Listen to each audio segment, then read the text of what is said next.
नमस्कार, बहुत स्वागत है आप सभी का। राजस्थान स्पेशल लेकर आपके साथ मैं हूं पूजा कविया गोमा। खबरों में बात अलवर की, जहां पर गैंगस्टर विक्की उर्फ कौशल को पुलिस ने कड़ी सुरक्षा के बीच कोर्ट में पेश किया। मांडर थाने में गैंगस्टर विक्की उर्फ कौशल के खिलाफ फर्जी पासपोर्ट बनवाने का मामला दर्ज हुआ था। भौंडसी गुरुग्राम जेल से उसे कड़ी सुरक्षा के बीच लाया गया, जहां पर एजीएम कोर्ट नंबर 1 ने गैंगस्टर विक्की उर्फ कौशल पर विभिन्न धाराओं में आरोप तय किए। सुरक्षा व्यवस्था को देखते हुए बहरोड नीमराणा थाना पुलिस क्यूआरटी जवानों के साथ ही हरियाणा पुलिस के हथियार बंद जवान तैनात रहे। वहीं गैंगस्टर विक्की उर्फ कौशल ने दुबई फरार होने के लिए मांडर थाना क्षेत्र के एक गांव में युवक के कागजात पर फर्जी पासपोर्ट बनवाया था और उसके बाद वो दुबई फरार हो गया था। बता दें कि उसे हरियाणा पुलिस ने दुबई से गिरफ्तार किया था।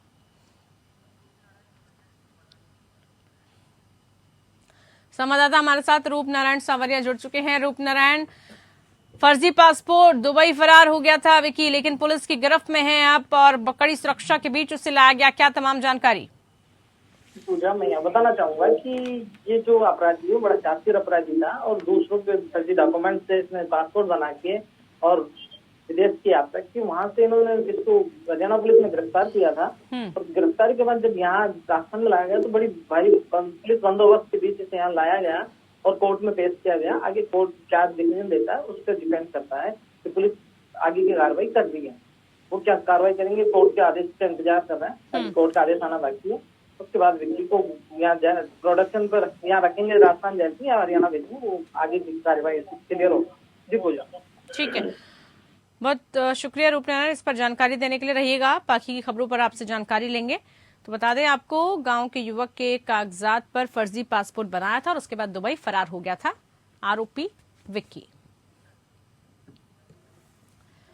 खबर हनुमानगढ़ से है, जहां पर कालीबगा गांव से एक व्यक्ति ने अपनी पत्नी और बेटे पर चाकू से ताबड़तोड़ हमला किया, जिसमें आरोपी देवेंद्र के 18 वर्षीय बेटे विवेक की मौत हो गई। तो वहीं उसकी पत्नी सरोज गंभीर रूप से घायल बताई गई, जिसका हनुमानगढ़ जिला चिकित्सालय में इलाज चल रहा है।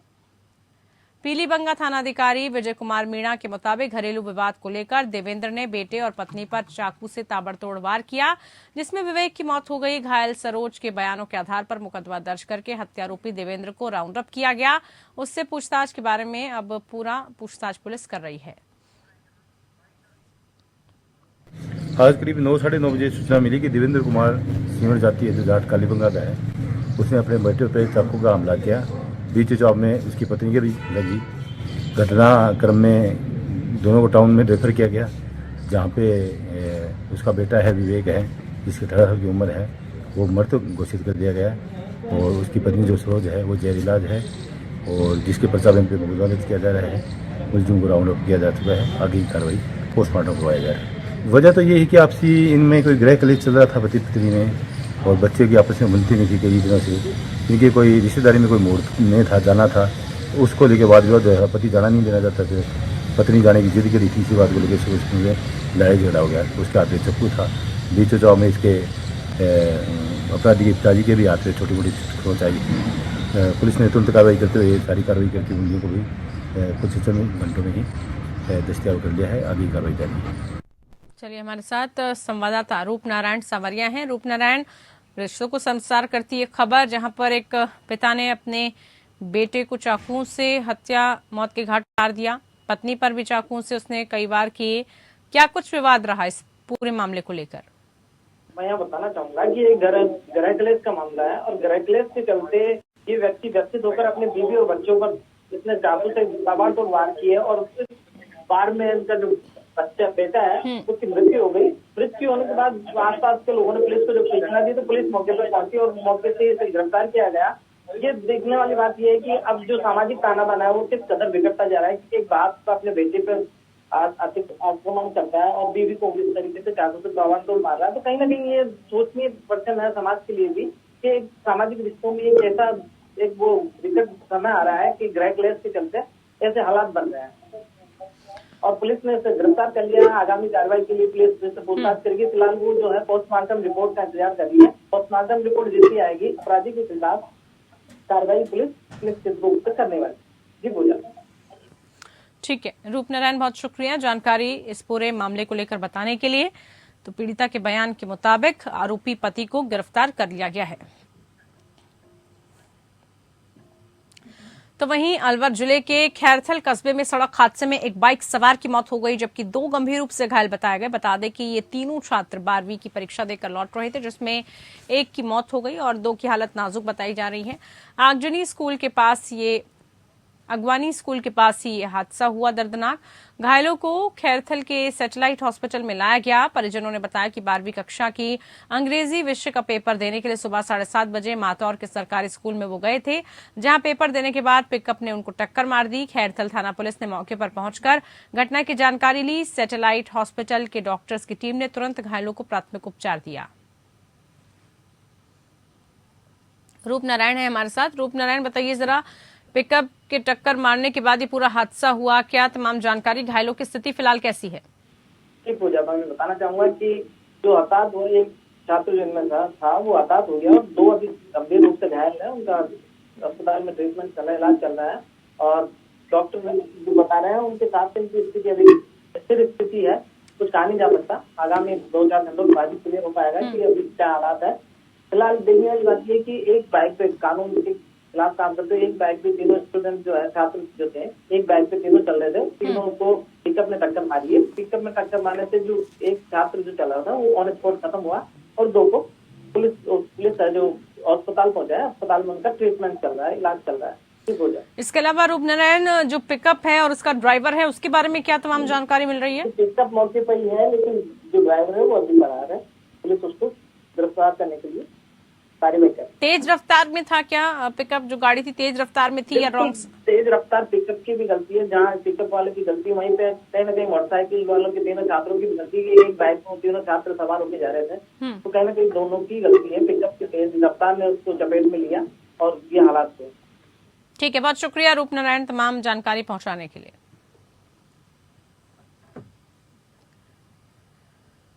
तो वहीं राजसमंद पुलिस ने हथियारों का जखीरा बरामद करते हुए आधा दर्जन हथियार और 3 जिंदा कारतूस बरामद किए। एसपी सुधीर जोशी के निर्देश पर कार्रवाई करते हुए केलवा थाना पुलिस ने 5 शातिर आरोपियों को भी गिरफ्तार किया। पत्रकार वार्ता में घटना का खुलासा करते हुए एसपी सुधीर जोशी ने बताया कि पुलिस मुख्यालय के निर्देश के मुताबिक अवैध हथियारों की धरपकड़ के तहत कार्रवाई की जा रही है। 2 आरोपियों को पकड़कर उनके साथियों के बारे में जानकारी हासिल की गई और मौके पर दबोचा गया।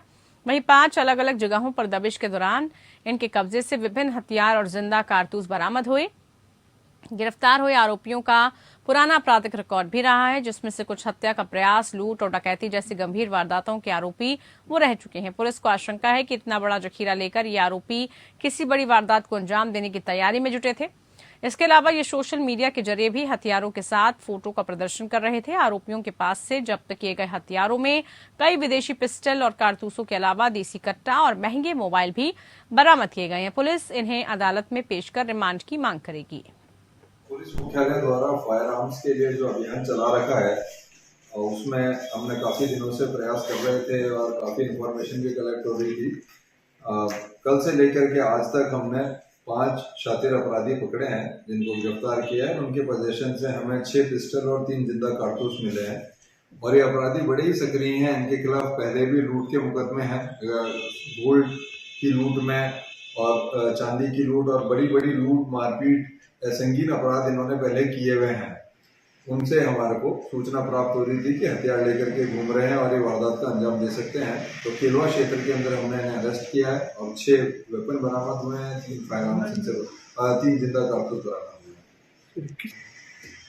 दैवा गायरी को पहले हमने अरेस्ट किया था, उसकी सूचना पर हमको कुछ हथियार प्राप्त हुए थे। ये सीधे तौर पे तो देवा के से जुड़े हुए नहीं है, लेकिन कहीं ना कहीं ये अपराधी आपस में अंदर ही अंदर इनका जुड़ाव है, आपस में कहीं ना कहीं ये सभी लिंक है। इस बारे में और अनुसंधान हम कर रहे हैं। बाकी ये अपने आप में काफी खूंखार और काफी संगीन अपराध करते रहे हैं और ये हथियारों से और आगे क्या इनकी योजना थी, इसके बारे में हम पड़ताल कर रहे हैं।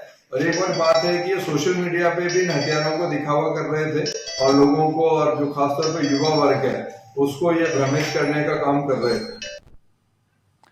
तो वहीं अधिवक्ता संरक्षण विधेयक 2023 राजस्थान विधानसभा में पारित होने पर चूरू अधिवक्ताओं ने खुशी का इजहार किया। राजस्थान विधानसभा में अधिवक्ता संरक्षण विधेयक पारित होने पर चूरू में वकील काफी खुश हैं।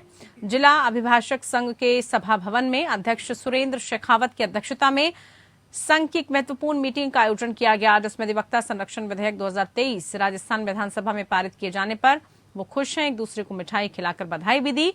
इस दौरान मुख्यमंत्री अशोक गहलोत को विधेयक विधानसभा में पास करने के लिए और नेता प्रतिपक्ष राजेंद्र सिंह राठौर को सबसे पहले विधेयक के बारे में आवाज उठाने पर धन्यवाद दिया।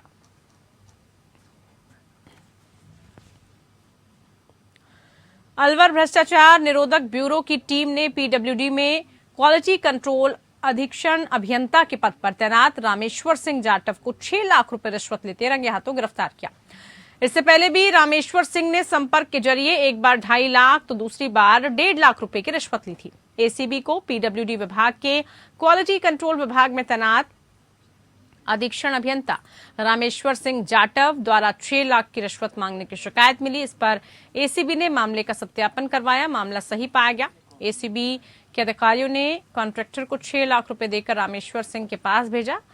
अलवर सरस डेयरी के पास कॉन्ट्रैक्टर ने रामेश्वर सिंह को 6 लाख रुपए की रिश्वत भी दी। उसके बाद एसीबी की टीम ने रामेश्वर सिंह को रिश्वत की राशि के साथ रंगे हाथों गिरफ्तार किया। एसीबी के अधिकारियों ने बताया कि इससे पहले रामेश्वर सिंह 4 लाख रुपए की रिश्वत ले चुका है और उसके खिलाफ लंबे समय से शिकायतें भी मिलती आई हैं। 2 लाख रुपए की राशि और 4 लाख रुपए की डमी राशि लेकर कॉन्ट्रैक्टर के पास भेजा गया था।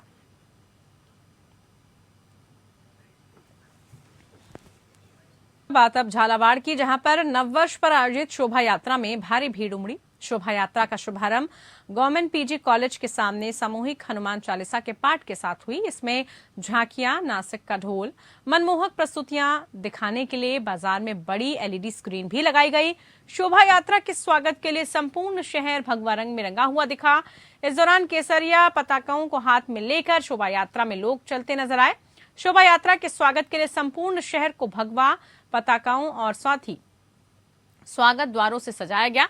शोभा यात्रा प्रताप चौक से मूर्ति चौराहा, मंगलपुरा, निर्भय सिंह सर्किल, सीमेंट रोड होते हुए देर शाम गढ़ गणपति पर पहुंची। शहर में 250 से भी अधिक स्थानों पर स्वागत द्वार लगाए और विभिन्न सामाजिक, धार्मिक एवं व्यापारिक संस्थाओं द्वारा पुष्प वर्षा के लिए स्टेज बनाए गए। बड़ी संख्या में बालिकाएं, महिलाएं केसरिया साफा बांधकर हाथों में तलवार लिए गुजरी और जो सबको आकर्षण का केंद्र लगी।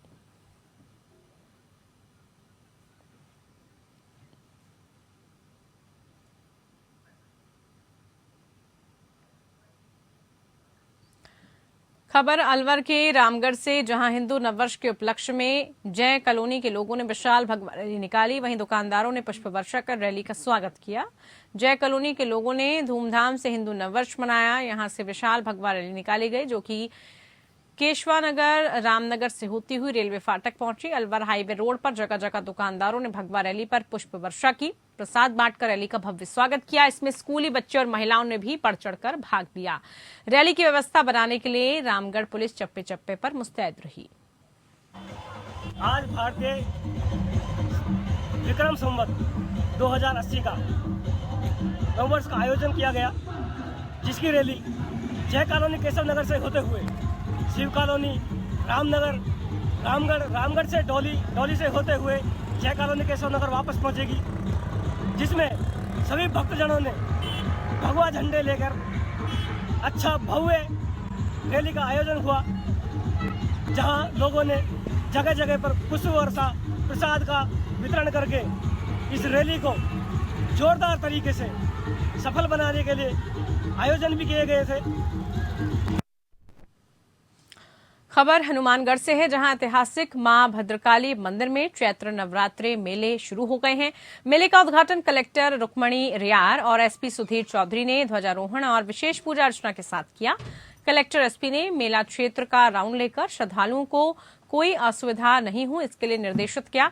पहले दिन श्रद्धालुओं की मंदिर में रौनक भी दिखी। आपको बता दें कि सुबह 5 बजे की कई श्रद्धालु पैदल यात्रा कर मंदिर पहुंचे। इस बीच जय माता के जयकारों की गूंज भी दिखी। खास बात यह है कि इस बार झूले मेले क्षेत्र में ही लगाए गए हैं। वहीं 2 पार्किंग स्थल भी बनाए गए हैं। सीसीटीवी कैमरों से निगरानी रखी जा रही है। गौरतलब हो कि घग्गर नदी और विलुप्त सरस्वती नदी किनारे स्थित मां भद्रकाली मंदिर का ऐतिहासिक महत्व है। मेले को लेकर देवस्थान विभाग के साथ ही हनुमानगढ़ सेवा समिति, महावीर दल सहित अन्य सामाजिक संगठनों ने तैयारी पूरी कर ली।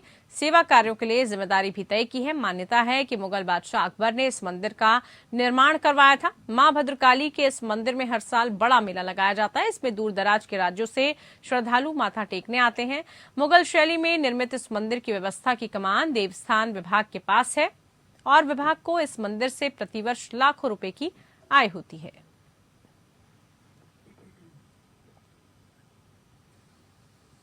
पूर्व कैबिनेट मंत्री डॉक्टर रोहिताश शर्मा ने अलवर के बानसूर की प्राचीन कालका माता मंदिर पहुंचकर हिंदू नववर्ष और नवयात्रा स्थापना पर मंदिर पहुंचे और मां काली की पूजा अर्चना की। वहीं उन्होंने क्षेत्र की खुशहाली की कामना की।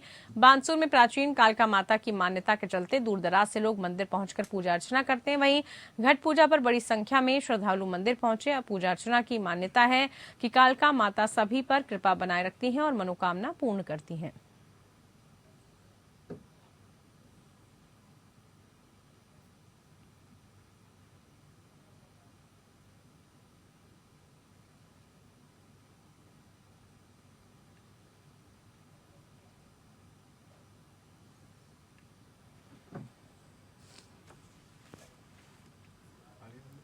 तो वहीं अलवर के बानसूर नगर पालिका में पार्षदों का धरना प्रदर्शन तीसरे दिन भी जारी रहा। पार्षदों का धरना प्रदर्शन को लेकर पूर्व मंत्री डॉक्टर रोहिताश शर्मा धरना प्रदर्शन स्थल पर पहुंचे और पार्षदों से मुलाकात की। इस दौरान पार्षदों ने पूर्व मंत्री डॉक्टर रोहिताश शर्मा को बताया कि नगर पालिका में किए जा रहे विकास कार्यों की जानकारी लेनी चाहिए, तो नगर पालिका के अधिशासी अधिकारी के द्वारा किसी भी प्रकार की जानकारी नहीं दी जा रही। पार्षद नगर पालिका में बड़े पैमाने पर भ्रष्टाचार का आरोप लगा रहे हैं।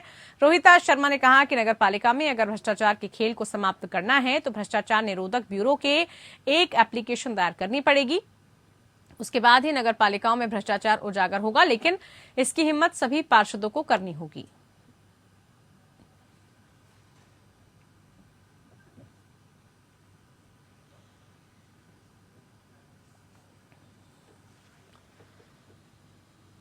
तो वहीं अलवर जिले के नीमराणा के राष्ट्रीय राजमार्ग पर बड़ा हादसा टल गया। यहां अचानक ब्रेक लगने से ट्रक और ट्रेलर अनियंत्रित होकर आपस में टकरा गए। ट्रक चालक और क्लीनर को हल्की चोटें आई। घटना से हाईवे पर कुछ समय के लिए जाम जैसे हालात भी बन गए। सूचना पर नीमराणा थाना पुलिस और एनएचआई कर्मी मौके पर पहुंचे। क्रेन की मदद से वाहनों को हटवाया गया। गनीमत ये रही कि कोई बड़ा हादसा नहीं हुआ।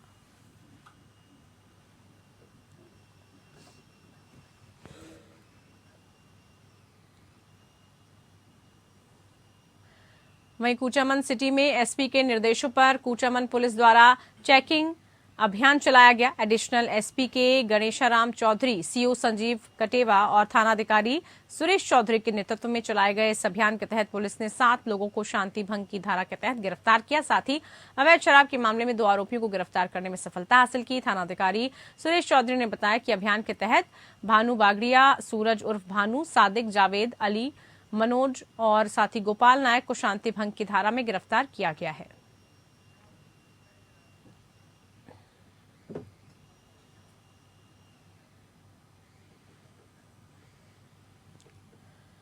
चलिए सीधा रुख कर लेते हैं भरतपुर, जहां पर मुख्यमंत्री अशोक गहलोत मौजूद हैं।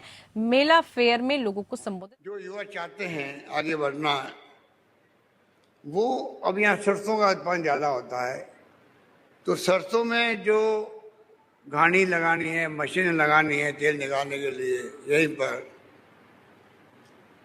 जहाँ जो उत्पादन पैदावार होती है उसको वैल्यू एडिशन कैसे करें, मूल्य संवर्धन कैसे करें उस चीज के अंदर। और जो सुविधा हमने दी है खेतों के अंदर फूड प्रोसेसिंग इकाई लगाने का, कहीं पूछने की जरूरत नहीं सरकार को, ना भूमि के रूपांतरण में ना और किसी काम के अंदर। तो चारों ओर से हमने 5 साल में जो निर्णय किए हैं, अगर उसको गहरे से अध्ययन करें हम लोग, तो हमारे यहाँ के नौजवान राजस्थान के जिसका इंटरेस्ट है उद्योगों के अंदर, जो एंटरप्रेन्योर बनना चाहते हैं जिंदगी के अंदर, उनके लिए बहुत एवेन्यू खोले हैं। जो इस बात की जो मैं महसूस करता हूँ कि जो बॉर्डर एरिया है हमारा इधर का, पूरी राजस्थान का, चाहे वो भरतपुर हो, धौलपुर हो, करौली हो, सवाईमाधोपुर हो, आसपास के एरिया और भी हो सकता है, दौसा भी हो सकता है, यहाँ के नौजवानों को थोड़ी सोच बदलनी पड़ेगी। उनको आगे आना पड़ेगा कि जो सरकारी योजनाएं हैं, खाली सरकारी नौकरी लेने से कोई काम नहीं चलने वाला। अच्छी बात है, आप अध्यापक बनना चाहते हैं, बहुत अच्छी बात है। शिक्षा और शिक्षक का तो सम्मान प्राचीन काल से होता आया है, पर अगर एंटरप्रेन्योर बनना है, अपने परिवार को ऊपर उठाना है, तो शिक्षा पे हमने बहुत तवज्जो दी है। तो मेगा जॉब फेयर भरतपुर में, जहां पर मुख्यमंत्री पहुंचे हुए थे, युवाओं को किस तरह से जॉब दिए जा रहे हैं उसी को लेकर ये पूरा फेयर, और वहीं पर वो युवाओं को भी संबोधित कर रहे थे। फिलहाल के लिए राजस्थान स्पेशल में इतना ही। नमस्कार।